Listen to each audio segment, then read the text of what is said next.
வணக்கம் நண்பர்களே. 2026 மே மாத கிரக அமைப்புகளின்படி கன்னி ராசிக்கான பலன்கள்.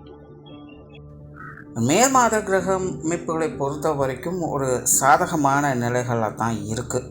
இந்த 2026 ஆரம்பித்ததுலேருந்து இந்த கூட்டு கிரக அமைப்புகளால் ரொம்பவுமே கொலாப்ஸாக இருந்த நிலைகளில் இந்த ஏப்ரல் மாத நிலைகள் அப்படிங்கிறது ஓரளவுக்கு கொஞ்சம் ஸ்டெபிலைஸ் ஆக ஆரம்பிச்சது. அதனுடைய தொடர்ச்சியாக இந்த மே மாதமும் பார்த்திங்கன்னா கிரக நிலைகள் ஒரு சராசரியான நிலைகளுக்கு வந்திருக்கு. குறிப்பாக இந்த மே மாதம் பார்த்திங்கன்னா மாதத்தின் பிற்பகுதிகளில் மாத கிரகங்கள்னு சொல்லக்கூடிய சூரியன், புதன், செவ்வாய், சுக்கிரன் 4 கிரகங்களுடைய பெயர்ச்சியும் இருக்குது. அதாவது செவ்வாய் மீன ராசியிலிருந்து மேஷத்திற்கு ஆட்சி நிலையில் பெயர்ச்சி ஆகிறாங்க. சூரியனும் புதனும் மேச ராசியிலிருந்து ரிஷபத்துக்கு பயிற்சி ஆகிறாங்க. சுக்கிரன் ரிஷபத்தில் ஆட்சி நிலையிலிருந்து மிதுன ராசிக்கு பயிற்சியாக குருவோடு சேர்க்கைப்படுறாங்க. ஸோ இந்த மாதம் சுபகிரகங்கள் சொல்லக்கூடிய குருவும் சுக்கிரனும் இணையக்கூடிய நிலைகள் அப்படிங்கிறதும் இருக்குது. ஸோ இந்த மாத கிரகங்களுடைய பயிற்சிகளும் ஒரு நல்ல நிலையாகவே கருதப்படுது. அதனால் இந்த மே மாதம் குளோபலாக பார்த்திங்கன்னா பெரிய அளவில் எந்த ஒரு பிரச்சனையும் இல்லாமல் ஒரு சுமூகமான மாற்றங்களை நோக்கி நகரக்கூடிய மாதமாக அமையும். ஒரே ஒரு விஷயம் என்ன அப்படின்னா, இந்த மே மாதத்தில் சீதோஷ்ண மாற்றங்கள் அப்படிங்கிறது அதிகமாக இருக்கும். அதாவது மழையினுடைய தாக்கமும் அதிகமாக இருக்கும், வெயிலினுடைய தாக்கமும் அதிகமாக இருக்கும். அதுலேயும் குறிப்பாக சொல்லணும்னா மாதத்தின் முற்பகுதிகள் மழையினுடைய தாக்கம் இருக்கும், மாதத்தின் பிற்பகுதிகள் வெயிலினுடைய தாக்கம் இருக்கும். ஸோ இந்த அமைப்பானது பூமியினுடைய தட்பவெப்ப நிலையை கொஞ்சம் கொலாப்ஸ் பண்ணும். ஸோ இதனால் உடல்நல ரீதியாக கொஞ்சம் தாக்கங்கள் அப்படிங்கிறது இருக்கும். அதனால் இந்த மாதம் கொஞ்சம் ஹெல்த் கான்சியஸாக இருங்க. குறிப்பாக குழந்தைகளும் முதியோர்களும் கொஞ்சம் கூடுதல் கவனம் தேவை இந்த உடல்நல விஷயங்களில். பட் இதுக்காக ரொம்ப பேனிக்கெல்லாம் ஆக வேண்டியதில்லை. எல்லாம் சின்ன சின்ன அசௌகரியங்கள் தான். அதாவது நார்மலாகவே தொடர்ந்து வேலை செஞ்சுக்கிட்டே இருக்கும்போது அது எவ்வளோ சிரமம் கொடுத்தாலும் அந்த வேலை முடிகிற வரைக்கும் ஒன்றும் தெரியாது. ஆனால் முடித்ததுக்கப்புறம் இப்போ ஓய்வு எடுக்கலாம் அப்படிங்கும்போது தான் எங்கெல்லாம் பெயின் இருக்குது, எங்கெல்லாம் எப்படி பிரச்சனை பண்ணுது அப்படிங்கிறது தெரியும். ஸோ அப்படி தான் கடந்த 3 மாதங்கள் அப்படிங்கிறது எல்லா ராசிகளுக்குமே ரொம்பவுமே ஸ்ட்ரெஸ்ஃபுல்லாக இருந்தது. விஷயங்கள் காரியங்கள் தான் மாறி மாறி இருக்குமே தவிர ஜென்ரலாக எல்லா ராசிக்காரங்களுமே ரொம்பவுமே மன அழுத்தங்களோடு தான் இருந்துட்டு வருவாங்க ஏதோ ஒரு விஷயங்களால். பட் இந்த மாதம் அப்படியெல்லாம் இல்லாமல் கொஞ்சம் ரிலீஃபை கொடுக்கக்கூடிய விஷயங்களாக அமையுது. ஸோ அதனால் இது வரைக்கும் கொஞ்சம் அறக்க பறக்க இருந்த நிலைகளில் இப்போ கொஞ்சம் ரிலாக்ஸாக மாறுறதுனால அதனுடைய பாதிப்புகள் அப்படிங்கிறது தெரிய வரும். ஸோ இப்படி தான் இந்த உடல்நல ரீதியான பிரச்சனைகள் அப்படிங்கிறது வெளியே வருது. அதனால் ரொம்ப பெரிய அளவில் பேனிக் ஆக வேண்டாம். சீதோஷ்ண மாற்றங்கள் அப்படிங்கிறதும் கொஞ்சம் இருக்கத்தான் செய்யுது. பட் அதனாலலாம் பெரிய தொந்தரவுகள் இல்லை. கொஞ்சம் ஹெல்த் கான்சியஸாக இருந்துட்டிங்கனாலே இந்த மாதம் ஒரு சாதகமான மாதம் தான்.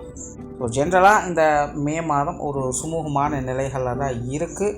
இனி தனிப்பட்ட முறையில் உங்களுடைய ராசிகளுக்கு என்ன மாதிரியான மாற்றங்கள் இருக்குது அப்படிங்கிறத பார்க்கலாம். கன்னி ராசிக்கு இந்த மாதம் உங்களுடைய ராசிநாதன் மாதத்தின் ஆரம்பத்தில் ராசிக்கு அஷ்டமஸ்தானத்தில் உச்சம் பெற்ற சூரியனோடு சஞ்சாரம் செய்து வருவாங்க. மாதத்தின் பிற்பகுதியில் சூரியனோடு சேர்ந்து ராசிக்கு 9ஆம் இடத்துக்கு பயிற்சி ஆகிறாங்க. அதனால் கன்னிராசியை பொறுத்த வரைக்கும் இந்த மாதம் எல்லாமே ஒரு கலவையான நிலைகளில் தான் இருக்கும். குறிப்பாக மாதத்தின் முற்பகுதிகள் கொஞ்சம் தேக்க நிலைகளே எல்லா விஷயங்களும் இருந்து வரும்.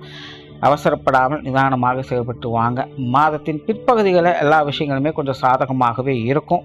பொறுத்தார் பூமி ஆழ்வார் அப்படின்னு சொல்லுவாங்க. அந்த விஷயங்களை கன்னிராசிக்காரங்க இந்த மாதம் முழுவதுமே பார்த்து வருவாங்க. கன்னிராசியை பொறுத்த வரைக்கும் ரொம்ப பெருசாக ஆக்டிவாலாம் இருப்பாங்க அப்படின்னு சொல்ல முடியாது. பெரும்பாலும் ஏதோ ஒரு ஆழ்ந்த சிந்தனைகளுக்குள்ளே மூழ்கி இருப்பாங்க. இல்லைன்னா இந்த ஆன்மீக விஷயங்கள் இல்லை அறிவியல் சார்ந்த தேடல் போன்ற விஷயங்களில் மூழ்கி இருப்பாங்க. ஸோ கன்னிராசியை பொறுத்த வரைக்கும் பெருசாக ஆக்டிவிட்டீஸ் அப்படிங்கிறது எதுவும் இருக்காது. ஆனால் மூளைக்கு அதிகம் வேலை கொடுக்கக்கூடிய நிலை என்பது உண்டு. ஸோ அதுக்கு தகுந்த மாதிரி கன்னிராசிக்காரங்க இந்த மாதம் எல்லா விஷயங்களும் பார்த்துக்கோங்க. பேச்சுவார்த்தைகள் சாதகமாகவே இருக்கும். பேச்சுவார்த்தைகள் ஒரு சுமூகத்தன்மைகளை எதிர்பார்க்கலாம். இப்போ கன்னிராசிக்காரங்களுக்கு விட்டு கொடுத்து போகக்கூடிய தன்மை அதிகம் இருக்குது. அதனால் பெரிய அளவில் பேச்சுவார்த்தைகள் சங்கடம் அப்படிங்கிற எதுவும் இருக்காது. மாதத்தின் பிற்பகுதிகளில் வழக்கத்துக்கு மாறாக சற்று அதிகமாக பேசக்கூடிய திறன் என்பது உருவாகும். பட் அதனாலையும் பெரிய அளவில் சங்கடங்கள் அப்படிங்கிறது எதுவும் இல்லை. தொழில், வேலை, உத்தியோகம் சம்பந்தப்பட்ட விஷயங்கள் சாதகமாகவே இருக்குது. பட் பிரச்சனை என்னென்னா, முன்னாடி சொன்ன மாதிரி கன்னிராசிக்காரங்க ரொம்ப பெருசாக ஆக்டிவிட்டீஸில் ஈடுபட மாட்டாங்க. எல்லாத்துலேயுமே யோசனைகளும் ஆலோசனைகளும் தான் அதிகமாக இருக்கும். ஸோ தொழில், வேலை, உத்தியோகம் சம்பந்தப்பட்ட விஷயங்களும் இந்த மாதம் கிட்டத்தட்ட அப்படி தான். குறிப்பாக மாதத்தின் முற்பகுதிகள் எல்லா விஷயங்களுமே அப்படித்தான் இருக்கும். ஒரு தொலைநோக்கு சிந்தனையோடு செயல்பட ஆரம்பிப்பாங்க. அண்ட் மாதத்தின் பிற்பகுதிகளில் ஓரளவுக்கு காரியங்களில் ஈடுபட்டு சிறப்புகளை பார்த்துட்டு வருவாங்க. ஸோ தொழில், வேலை, உத்தியோகம் சம்மந்தப்பட்ட விஷயங்களில் உங்களுடைய ஈடுபாடுகள் அப்படிங்கிறது சற்று குறைவாகவே இருக்கும். மற்றபடி வழக்கமான விஷயங்களுக்கு எந்த ஒரு பிரச்சனையும் இருக்காது. இன்னும் கன்னிராசிக்காரங்க இந்த மாதம் கொஞ்சம் கலகலப்பான சூழ்நிலைகளையே பார்த்து வரவும் செய்வீங்க. ஒரு சுமூகமான அனுசரணையான நிலைகள் இருக்கும் அப்படின்னு சொல்லலாம். புதிய வேலை வாய்ப்புகள், தொழில் வாய்ப்புகள் போன்ற விஷயங்கள் ஓரளவுக்கு சாதகமாகவே இருக்குது. பெரிய அளவு சிக்கல்கள் எதுவும் இல்லை. மேல் அதிகாரிகளுடைய நன்மதிப்புகளை பெறக்கூடிய ஒரு மாதமாகவும் இது அமையும். வேலை மாற்றங்கள், தொழில் மாற்றங்கள் போன்ற விஷயங்களுக்கும் இந்த மாதம் ஒரு சாதகமான மாதமாகவே இருக்குது. வெளியூர் மற்றும் வெளிநாடு சம்பந்தப்பட்ட விஷயங்கள் எல்லாமே கன்னிராசியை பொறுத்த வரைக்கும் ஒரு சிறப்பான நிலைகளில் செயல்படுதுன்னு சொல்லலாம். அதனால் இது சார்ந்த விஷயங்கள், காரியங்கள் எல்லாமே உங்களுக்கு சாதகமான நிலைகளில் இருந்துக்கிட்டே இருக்கும். பொருளாதாரம் சார்ந்த விஷயங்களை பொறுத்த வரைக்கும் இந்த மாதம் ஒரு அளவான நிலைகளில் தான் இருக்குது. அகலக்கால் வைக்காதீங்க. தேவைக்கு மீறிய வரவுகளும் சரி, செலவுகளும் சரி, ரெண்டுமே சிக்கல்கள் தான். அதனால் கன்னிராசியை பொறுத்த வரைக்கும் பொருளாதார நிலைகளை எப்போவுமே அகலக்கால் வைக்காமல் இருப்பது நல்லது. இல்லைனா ஒரு செலவுக்கு 2 செலவு இழுத்து விட்டுடும், இல்லைன்னா தேவையில்லாத அலைச்சல்களை கொண்டு வந்து விட்டுடும். அதனால் இந்த பொருளாதார நிலைகள், கொடுக்கல் வாங்கல் விஷயங்கள், கடன் சார்ந்த விஷயங்கள்லாம் கொஞ்சம் நிதானமாகவே செயல்படுங்க. சொத்து சுகங்கள், வாகன ரீதியான விஷயங்கள் சாதகமாகவே இருக்குது. இது சார்ந்த விஷயங்கள், காரியங்கள், நன்மைகளும் ஆதாயங்களும் எதிர்பார்க்கலாம். குறிப்பாக மாதத்தின் பிற்பகுதிகளில் இது சம்பந்தப்பட்ட விஷயங்கள், காரியங்கள், எதிர்பாராத ஆதாயங்கள், அனுகூலங்கள் போன்ற விஷயங்களை பெற்று வருவீங்க. குறிப்பாக இந்த வீடு சம்பந்தப்பட்ட விஷயங்கள், ஆடை ஆபரணங்கள் சம்பந்தப்பட்ட விஷயங்கள், பூர்வீக சொத்துக்கள் அமைப்புகள் எல்லாத்துலேயுமே கன்னிராசிக்காரங்களுக்கு சில சாதகமான அமைப்புகள் என்பது செயல்பட்டு இருக்கும். ஸோ இந்த விஷயங்கள்லாம் நல்லபடியாக உங்களுக்கு கை கொடுத்துட்டு இருக்குது. குடும்ப விஷயங்கள், காரியங்கள் சிறப்பாகவே இருக்கும். குடும்ப தேவைகள் பூர்த்தியாகும். குறிப்பாக மாதத்தின் பிற்பகுதியில் குடும்ப விஷயங்கள், காரியங்களில் அதிக ஈடுபாடுகளை காட்டி வரும் செய்வீங்க. குடும்ப பொறுப்புகள் கூடுதலாகும்னு சொல்லலாம். இருந்தாலுமே கன்னியை பொறுத்த வரைக்கும் குடும்ப விஷயங்கள், காரியங்களில் நல்ல விஷயங்களையும் முன்னேற்றங்களையும் பார்க்கக்கூடிய ஒரு மாதமாக தான் இருக்குது. கொஞ்சம் அலைச்சல் இருந்தாலும் ஆதாயங்களையும் அனுகூலங்களையும் பார்க்கக்கூடிய ஒரு மாதம் தான். குடும்ப உறவுகளுக்குள்ளேயுமே ஒரு அனுசரணையான நிலைகள் அப்படிங்கிறது இருந்துக்கிட்டு வரும். திருமண அமைப்புகள், புத்திரபாக்கிய அமைப்புகள் எல்லாமே சாதகமாகவே இருக்குது. கணவன் மனைவி உறவுகள் மாதத்தின் ஆரம்பத்தில் கொஞ்சம் காரசாரமாக ஏட்டிக்கு போட்டியாக இருந்துக்கிட்டு இருக்கும். மாதத்தின் பிற்பகுதிகளில் இது ஓரளவுக்கு கொஞ்சம் கண்ட்ரோல் ஆகும். கன்னியை பொறுத்த வரைக்கும் இந்த மாதம் மற்றவங்களுடைய விஷயங்கள், காரியங்களை தேவையில்லாமல் போய் தலையிடுவதை கொஞ்சம் தவிர்த்துக்காங்க. கொஞ்சம் ஏட்டிக்கு போட்டியாக தான் இருந்துட்டு வருவாங்க. குறிப்பாக இது ஏப்ரல் மாதத்தில் கொஞ்சம் அதிகமாகவே பார்த்து வந்திருப்பீங்க. பட் மே மாதத்தில் பெரிய அளவில் தாக்கங்கள் அப்படிங்கிறது இருக்காது. பட் இருந்தாலுமே மற்றவங்க உங்கள்கிட்ட கொஞ்சம் முரண்பாடாகத்தான் செயல்பட்டு வருவாங்க. இந்த ஒரு விஷயங்களை கொஞ்சம் அனுசரித்து போக வேண்டியதாக தான் இருக்கும். இது கணவன் மனைவி உறவுகளுக்குள்ள கொஞ்சம் அதிகமாகவே பிரதிபலிக்கும். அதனால் கணவன் மனைவி உறவுகளுக்குள்ள சும்மா வாக்குவாதங்களை செய்து சங்கடங்களை ஏற்படுத்திக்காதீங்க.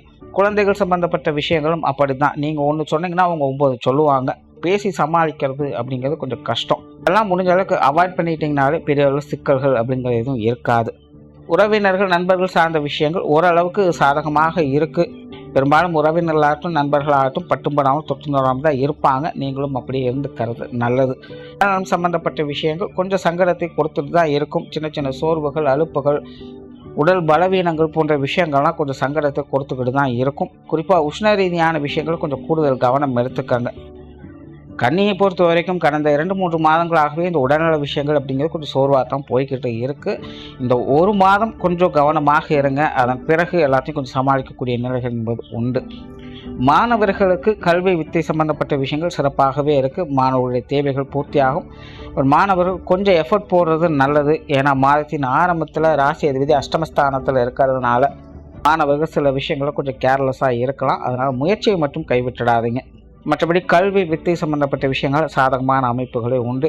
ஸோ ஓவராலாக கன்னிராசியை பொறுத்த வரைக்கும் இந்த மாதத்தின் முற்பகுதிகள் கொஞ்சம் சுணக்க நிலைகளாகவே இருக்கும். மாதத்தின் பிற்பகுதிகள் இது எல்லாத்துலேயுமே ஒரு சமாளிக்கக்கூடிய விஷயங்களை பார்த்துட்டு வருவீங்க. நன்றி, வணக்கம், வாழ்க வளமுடன்.